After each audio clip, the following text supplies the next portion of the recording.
Alam nyo mga kabagis, sa pagkakaalam ko ho, bawal pumasok ang mga miyembro ng Iglesia ni Cristo sa politika nang walang pahintulot ng Iglesia or else matitiwalag pag nagpilit.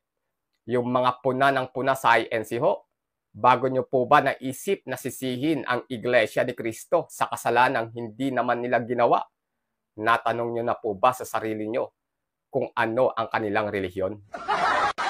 Take note, hindi po yan Iglesia ni Cristo. Marami po diyang Katoliko. Ngayon, yung paninisi nyo sa INC ay babalik din sa inyo. Magnanakaw pala ang mga Katoliko. Heto na naman tayo. Naimbag na aldaw yung amin mga kabagis. Magandang araw ho, Luzon, Visayas at Mindanao. Siyempre, tulad ng dati, hindi pa rin po kasama sa ating pagbati ang mga inanglit na Pilipinong pro-China. Alam nyo mga kabagis, ito madalas ko naririnig at nababasa din sa lahat ng social media platforms. Kapag ang politiko nagkaroon ng issue o iskandalo, alam po nyo ang madalas nilang sinisisi ho ay ang Iglesia ni Cristo. Sabihin nyo hindi. Kesyo daw napaka-ipokrito ng Iglesia ni Cristo. Bakit daw bumoboto ng mga magnanakaw o mamamatay tao? Disclaimer lang ho, hindi po ako tagapagtanggol ng Iglesia ni Cristo. Common sense lang po ang gagamitin natin dito. Ang bibigyan po natin ngayon ng punto, komentaryo, kritisismo at reaksyon ay ang video ni Hiwaga ng Kasaysayan. Pwede po nyo siyang bisitahin sa kanyang YouTube channel at mag-subscribe. At huwag nyo rin ho kakalimutang mag-like sa ating video at mag-subscribe para mas updated ka pa po sa susunod kong mga dekalibreng videos sa hinaharap.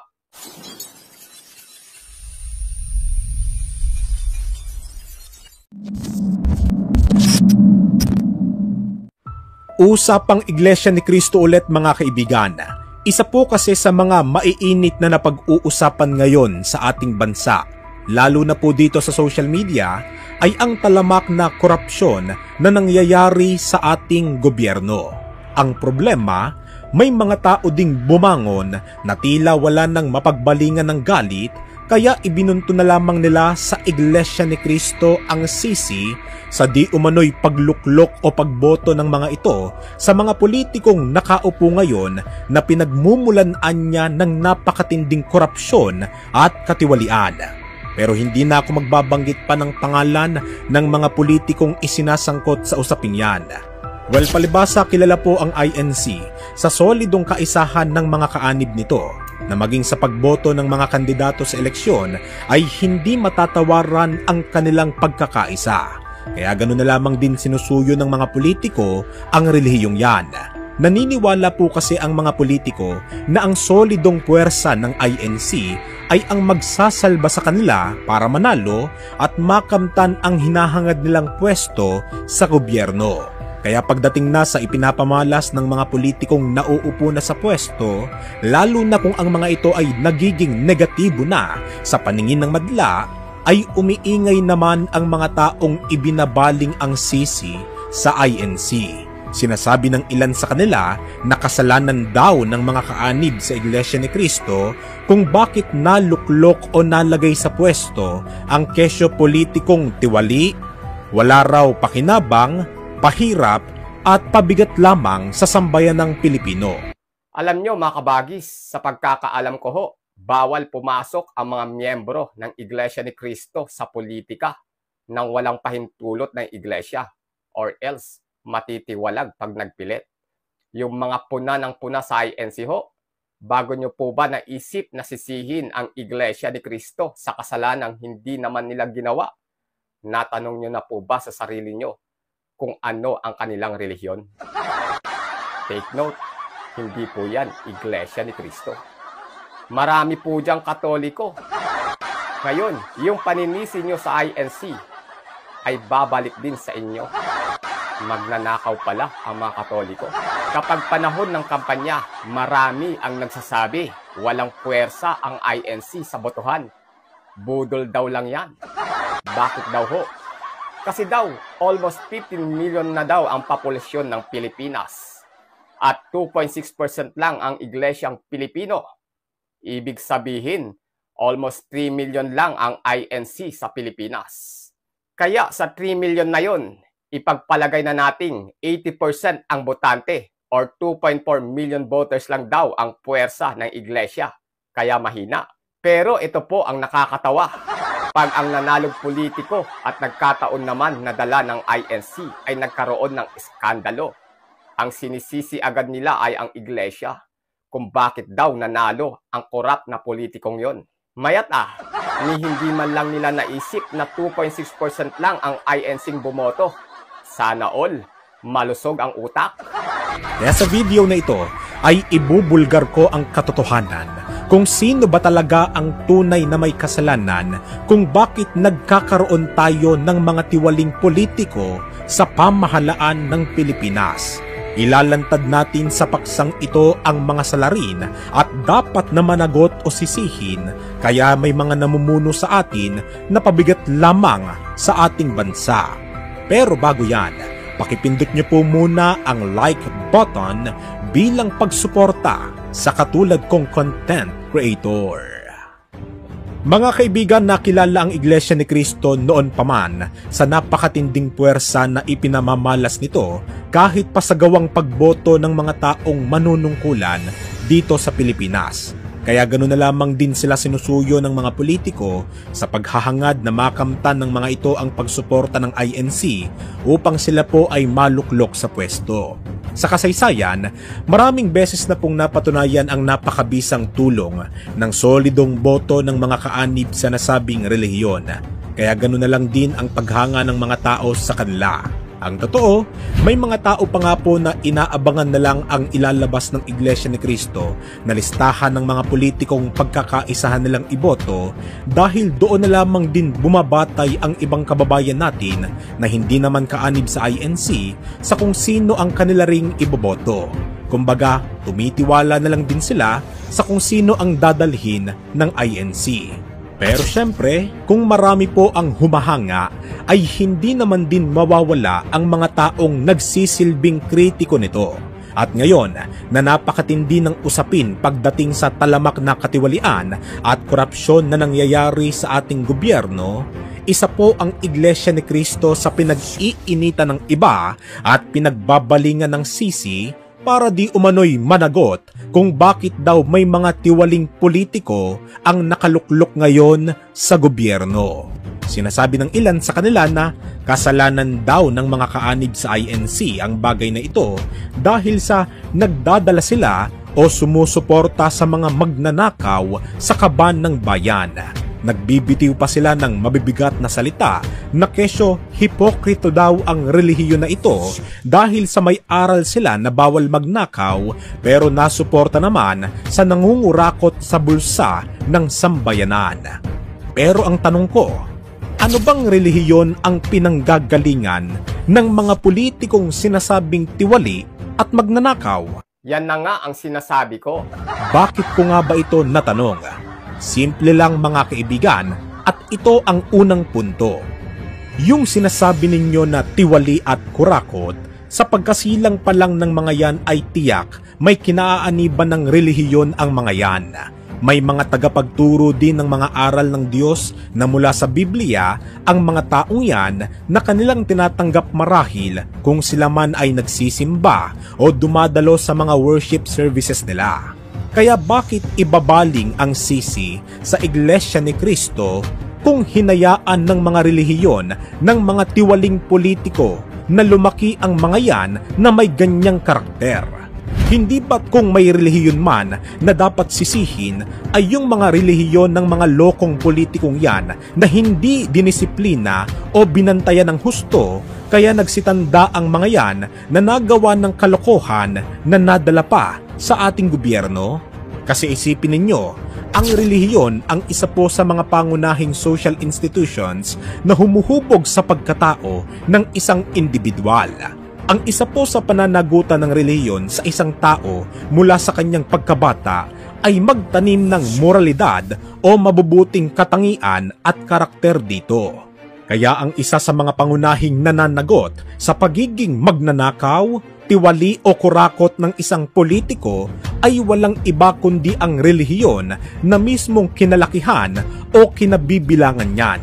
Dahil sa negatibong katangian ng politikong iyon ay nasasalamin din ang pagiging pabaya ng relihiyon na kanyang kinaaaniban. Alam po nyo mga kabagis, hindi po natin maitatanggi ang puwersa ng INC kahit sabihin na natin 2.4 million lang ang mga yan. Bakit ho?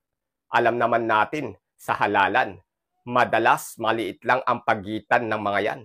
Madalas maliit lang ang lamang. Ngayon, kung nakuha ni Candidate A ang suporta ng INC, ibig sabihin, meron na agad siyang 2.4 million votes na solid. Saan hahanapin ni Candidate B ang 2.4 million votes para ma-offset o ma-counter ang boto ng iglesia? Kaya nga marami sa ating mga kababayan na kapag dinala ng INC ang isang botante, ang nasa isip nila, tapos na. Duray anya umobrahin nyo dira. Ikalawang punto. Take note, pangalawang punto. Makinig po tayo mabuti nang hindi tayo nagmumukhang sabaw kaka-comment sa social media. Etong mga kritiko ng Iglesia ni Cristo, alam nyo, malalaman nyong hindi rin talaga mapagkakatiwalaan ang isip ng mga yan Kasi isipin ninyo pansinin ninyo, kapag wala pa ang eleksyon, ang iingay ng mga yan pagdating sa paghahayag na kesyo wala naman daw bisa o magagawa ang boto ng INC kahit pasabihing nagkakaisa sila. Kesyo kakaunti lang daw ang bilang nila kumpara sa Katoliko na di hamak na mas marami naman po talaga. Pero pagdating na ng panahon na nakaupo na sa pwesto ang isang politiko na nakagawa ng katiwalian at nataon naman na dinala rin ng INC, biglang pipihit ang mga kritiko na yan at sasabihing ang may kasalanan na ay ang Iglesia ni Cristo. Hindi ba't loko-loko nga talaga mag-isip? Tipong iyayabang ang kesyo malaking bilang daw ng Katoliko, pero pagdating na ng sisihan ay hindi na makita o masisi ang kapwa Katoliko na bumoto rin naman sa politikong iyon. Sa makatuwid, kapag may ganyan kang katangian sa pagkatao mo, ay iisa lang ang ibig sabihin.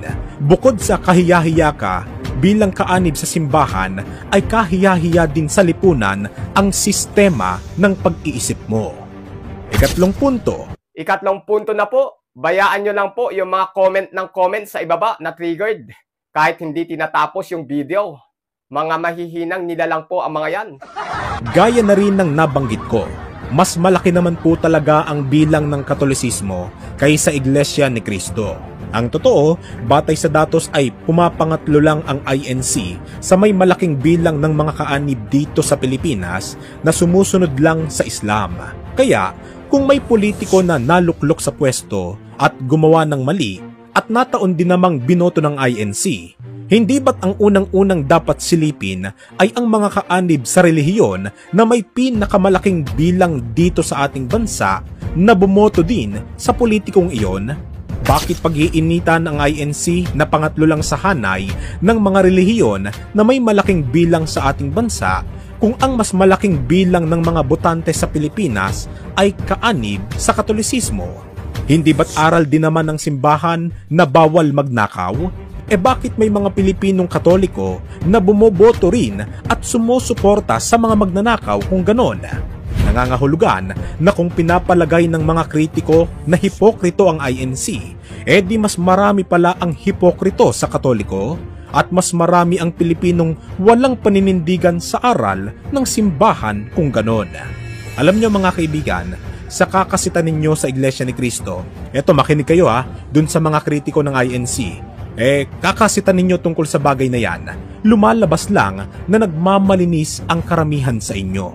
Yung tipong nagiging malisyoso yung mga kritiko sa pag-iisip laban sa INC, pero sa sarili nilang dungis ng pagkatao at ng kanyang relihiyon ay bulag naman sila. Kung kikilatisin, mas marami pa nga sa mga politikong nakaluklok ngayon sa ating gobyerno ang kapareho lang din naman ng relihiyon ng mas maraming bilang ng mga botante dito sa Pilipinas.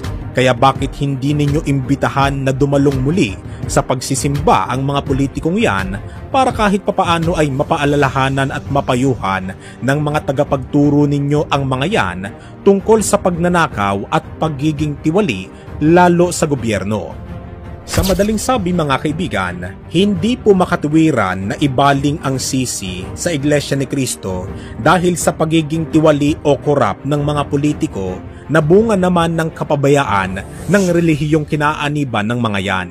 Kung ang INC man ang bumoboto sa kanino mang politiko, ito ay karapatan nila bilang mamamayan ng Pilipinas. At sadyang kung magkataon man na gumagawa ng katiwalian ang napagkaisahan nilang iboto, ay pinatutunayan lang noon na talagang marumi ang politika at madalas sa mga taong nasasangkot dyan ay nagiging bahagi din ng maruming gawain dahil sa nandyan sa gobyerno ang kaban at salapi ng ating bayan.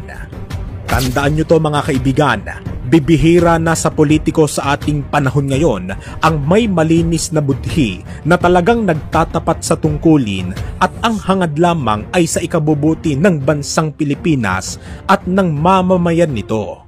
Sa sobrang bibihira ng mga yan ay dumarating na sa punto na hindi na tumatalab ang pagiging epektibo ng kanilang pagtatapat sa tungkulin dahil sa di hamak na mas marami nga ang tiwali na nasa gobyerno na kumukontra doon sa mga politikong matitino.